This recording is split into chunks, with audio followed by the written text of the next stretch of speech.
What do you consider the farthest, most exotic, and most mysterious place on Earth? When I was a student in New England, Borobudur in Java loomed largest and most mesmerizing for me. Borobudur, the huge ancient Buddhist stupa in central Java, exerted fascination like few other monuments on Earth. I knew that it was the largest Buddhist monument in the world and one of the most complex and exquisitely sculptural. And I actually found myself facing this sacred stone mountain only a few months after I graduated from college and began my stint as a loose scholar in Asia. Let's fly low above the plains of central Java. We're not far from the city of Yogyakarta. There's a beautiful, lush, green valley. You can see that we're surrounded by low mountain ranges. There are several active volcanoes here, including Mount Merapi, which erupted in 2010. Two rivers converge here. The land is fertile, rich, and green. Palms dot the terrain between terraces of flourishing rice. This is the Kedu Plain, known as the paradise of Java. And it is magical and secluded. It feels as if it is entirely apart from anything modern or unharmonious with nature. In the distance, there's a gentle domed mountain that seems to rise out of the low-lying lands, but it's not entirely a natural feature of the plain. It's a man-made stone mountain created with complex terraces, both square and circular, and topped by a high stone dome. What you see is the famous stupa of Borobudur.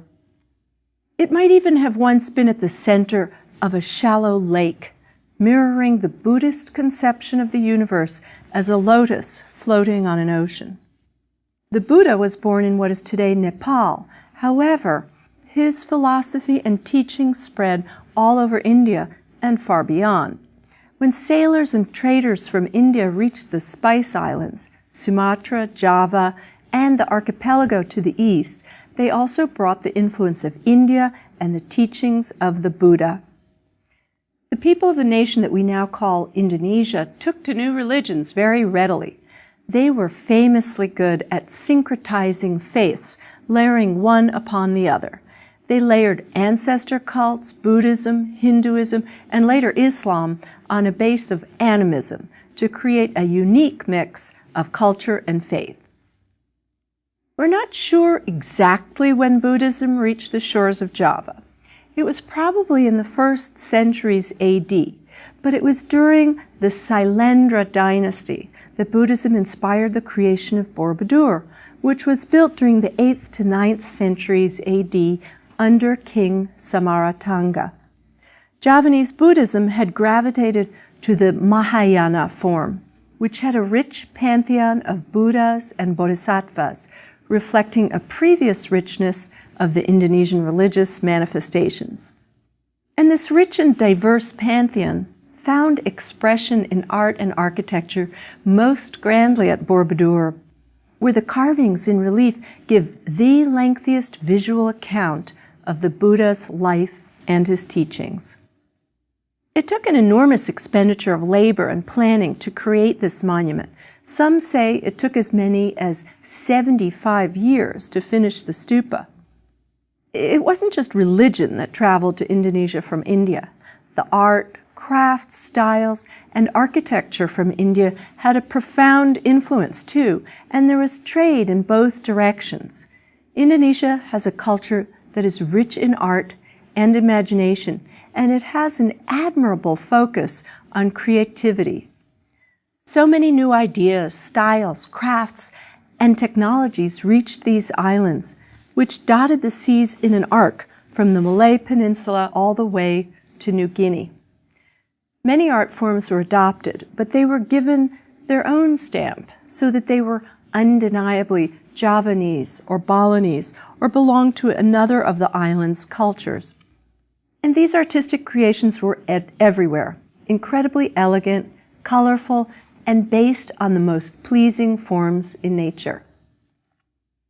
Here's an example of batik cloth, which I collected in Java. It has delicate drawings that were made in wax on the cloth, which was then dyed. Batik dyeing of textiles, ikat dyeing and weaving, shadow puppets, elaborate silverwork, wood sculpture, all had their own characteristic original forms in the culture of Indonesia. Art is everywhere in the islands, and it serves both to provide spiritual uplift and the cohesive purposes of society well. For instance, when I stayed with my museum colleagues from Jakarta on Bali, every morning a flower and folded bamboo offering appeared at our door and at every other door. Such offerings were de rigueur and showed the gratitude of people to their gods, not in prayer, but in art. We saw how at Sanchi in India, the stupa represented the Buddha and his teachings, and it provided the kind of experience for a Buddhist pilgrim that would encourage devotion and adherence to the Buddhist path. Pilgrims who visited were venerating the Buddha, yes, but they were also creating a transcendent experience for themselves. They were learning the teachings of the Buddha from a wealth of visual and sensory stimuli. The form of the stupa, being at heart a mountain associated with deities and the cosmos, has universal appeal. And so we find the specific Buddhist form, the stupa, made its way to central Java to appear there in a unique iteration. Borobudur is both a stupa and a cosmic mountain, Mount Meru, the sacred world mountain, with a spiritual quest embodied within it. The origin of the name of the monument, Borobudur, is not agreed upon, but it has been read as the second part of the mountain of the accumulation of virtue in the 10 stages of the Bodhisattva. This name appears to refer to the architecture of Borobudur as a mountain of 10 terraces. Borobudur, then, is a mystical diagram of the cosmos. The sides are oriented to the cardinal directions. The topmost stupa signifies the axis mundi, or the center or navel of the earth. When you climb the terraces, you reenact a journey of the soul from the earthly world of desires to the realm of spiritual perfection, that of the Buddha. Let's look more closely at the parts of Borobudur and see what they signify. First, the overall shape. What we have here is essentially a low, complex, stepped pyramid, and not the smooth, round dome that we saw at Sanchi.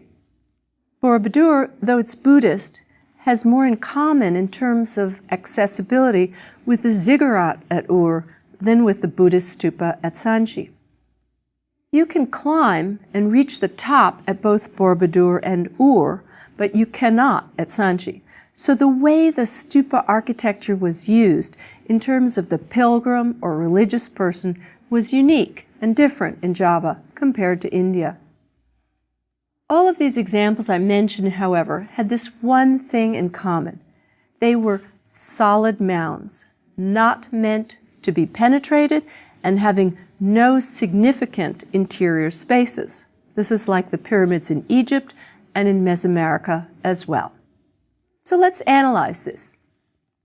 You can see that the very base of the stupa is a broad, flat terrace that follows the complex, indented shape of the narrow terraces above it, of which there are 5. This wide base was suited to the circumambulation of pilgrims, just like the circular passage with a railing at Sanchi, except, of course, these terraces here are square and not round. You can see that there are 4 central staircases that cut through the center of each side, and they pass through elaborate corbelled gateways that have monstrous kala heads created as apotropaic devices. In other words, guardians that are meant to ward off evil. The meaning of Borobudur is reflected by its plan. The 10 levels represent the 10 stages of the Bodhisattva, or the Buddhist path to nirvana. If you follow this path, you too can learn how to reach nirvana. To break it down further, let's look at the levels. The whole square base of 6 terraces is considered to be the sphere of desire, Kamadhatu, or the most earthly of the 3 spheres of Borobudur. The second sphere is on the middle level, and it's considered to be the sphere of form, Rupadhatu, while the top is the sphere of formlessness, Arupadhatu.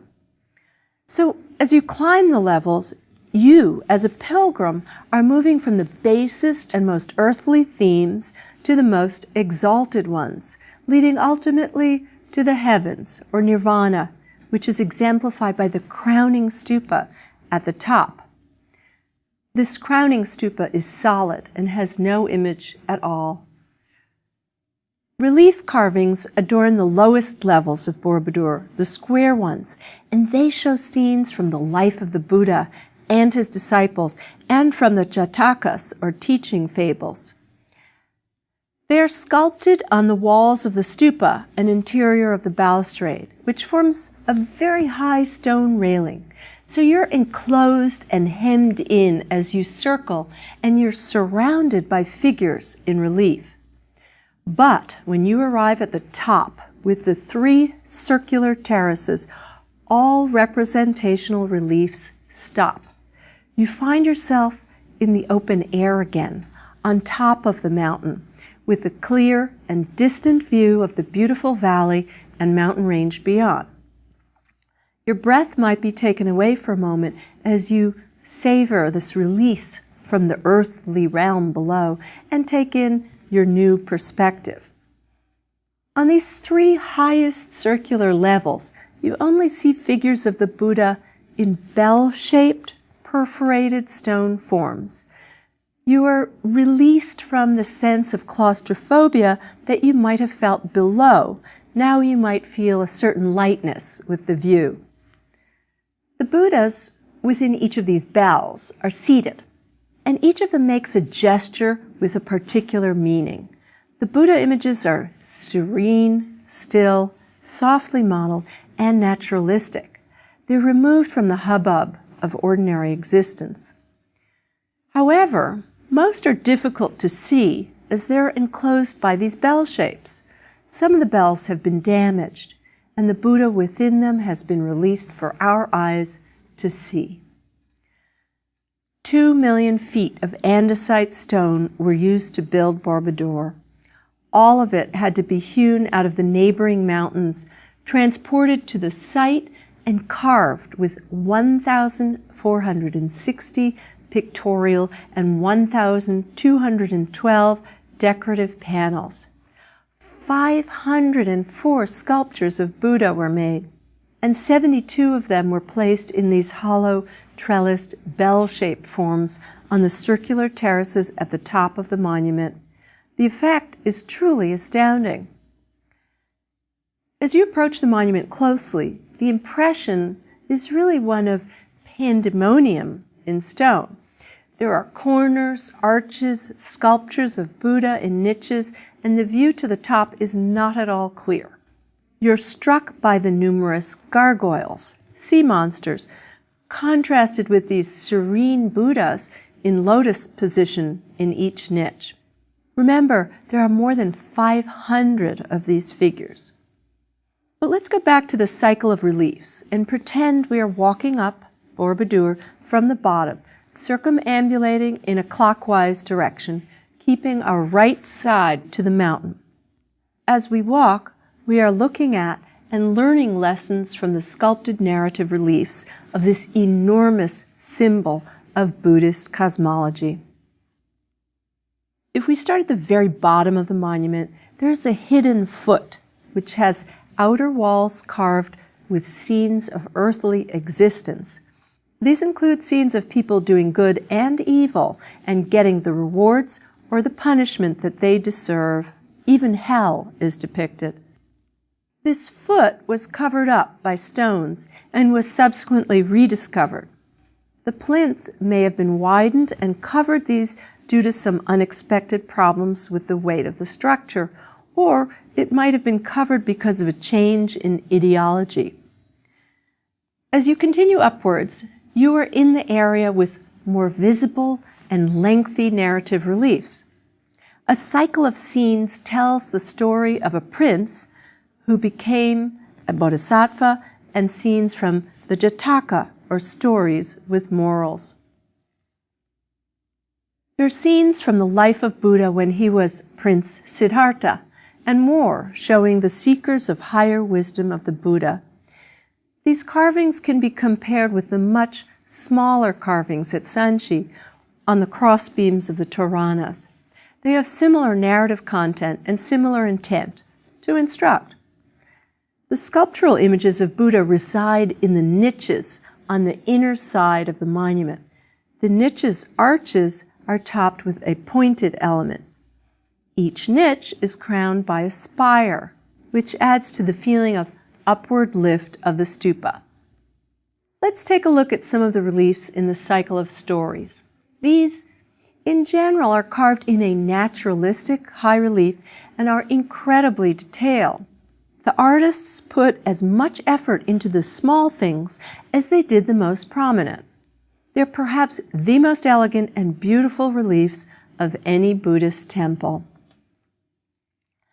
In some respects, you could say that they don't form a cycle of coherent, chronological narrative as we would envision it in the West. Rather, they are a complex series of different stories and illustrate lessons for pilgrims. The life of Buddha is gorgeously illustrated, but only to his first sermon at Benares, after which it stops inexplicably. And as his life is illustrated in panels on an upper register, his past lives are illustrated on the lower register. This cycle of rebirths, of course, makes following Buddha's path a bit of a challenge for the non-Buddhist.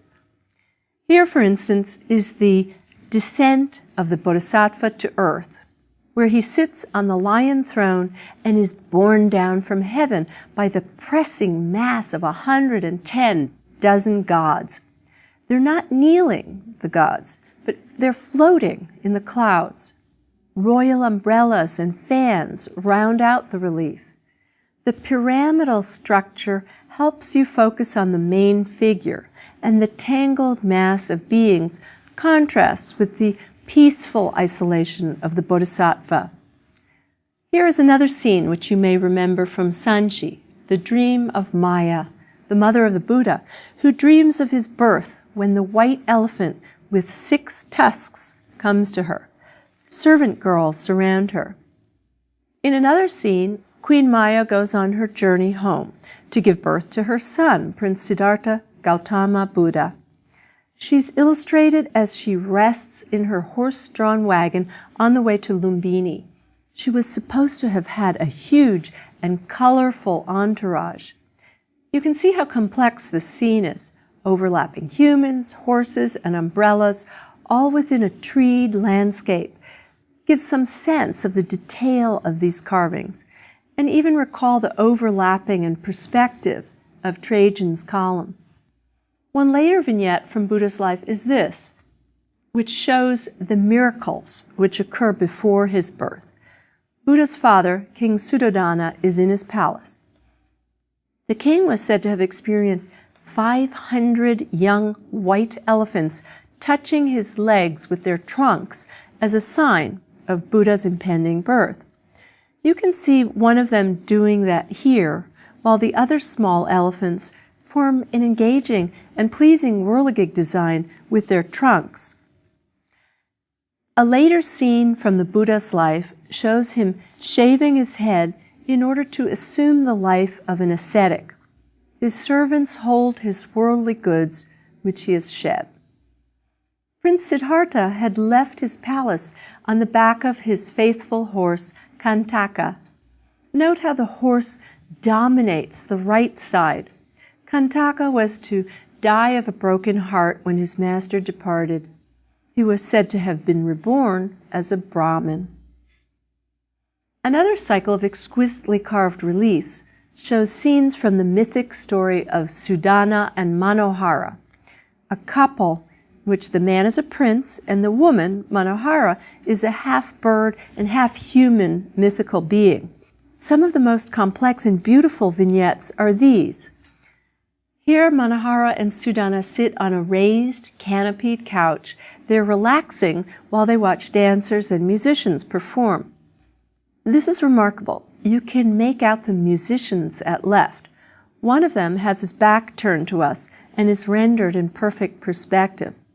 Some of them play flutes, others bang cymbals or drums, while a girl dances. To the right are servants bearing the parasols and fans, and accompanied by two very docile-looking ponies and a skillfully rendered bejeweled elephant, who seems to dance to the music too. Look at the bend in his ankle. Now this gives us a lot of information about music and dance in 8th to 9th century Java. Other vignettes that give us a glimpse into this time period in Java are these. Here, a group of students is sitting in class, some leaning forward to hear what the teacher is saying.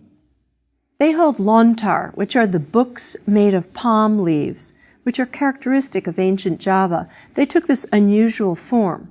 In fact, one whole department of the Jakarta Museum, when I was there, was devoted to these ancient sacred palm manuscripts. Now, there's a bit of a telling detail that can also be seen here. The doves that are perching on the roof indicate that the students are very quiet. More images depict outrigger sailing ships of the age, elaborate architecture of the palaces, trees, fruits and flowers, and many animals such as birds, elephants, horses, and palanquins and vehicles. Finally, the relief you see here shows a stupa. You can see the dome ornamented with garland swags and with the parasol device at the top. You can also see all the offerings the worshippers are making at the foot of the stupa, fruit, incense, and other foods. The shape of the stupa reflects the very topmost element of Borobudur. The relief you see here shows the lotus blossom, a reminder to us of the symbolic meaning of the Borobudur stupa as a cosmic lotus floating on a worldly sea. So, what can we learn from Borobudur? What are the big lessons that help us understand this amazing and enormous monumental artwork? How does it compare to ancient monumental architecture that we've already looked at and some examples we are about to look at? Let me define the overarching message of Borobudur. It leads us on a path to enlightenment if we are the pilgrims. On the lowest level, the law of karma is carved. It shows us in a very clear and a visual way what the right path in life must be. We are reading a narrative of lessons carved in relief that must be inculcated. They essentially perform this function of social control and indoctrination into group values. The fables and the stories that you see teach you to distinguish what is right from what is wrong. They provide these concrete examples of self-control and moderation, and they teach you how to regard life without painful anxiety or suffering, just as the Buddha did. You're enclosed in a narrow space while doing this. Then, when you reach the open terrace, you feel release. You see the Buddha statues, each enclosed in its bell-shaped stupa. The Buddhas in the niches below and here at the zenith inform, instruct, and guide with their nuanced hand gestures. These gestures include signs for benevolence, courage, reason, virtue, concentration, all the good traits one ought to have. The 72 Buddhas on the very top make a gesture that indicates the turning of the wheel of Dharma, or Buddhist law. You should be getting the message at this point. Borobudur guides you up and into the light, and your body takes this actual pilgrimage path from ground level to the celestial realm. Your body experiences changes in view and in space that could give you or should give you a transformational feeling. At the very top, the sky opens up and you see the simplicity and the beauty of the message. So the religious experience of circumambulating, reading the stories, and learning from the Buddhas, and reaching the summit was a striking form of meditation on your life and on the values you hold. You have the chance in this process to reflect on your own conduct and on the bigger issues of existence. Your body experiences the sensations of change and reflections too as you climb. In creating Borobudur, the 8th century Javanese who built it with this enormous outpouring of labor and love, they must have experienced something similar to the pilgrims who came later.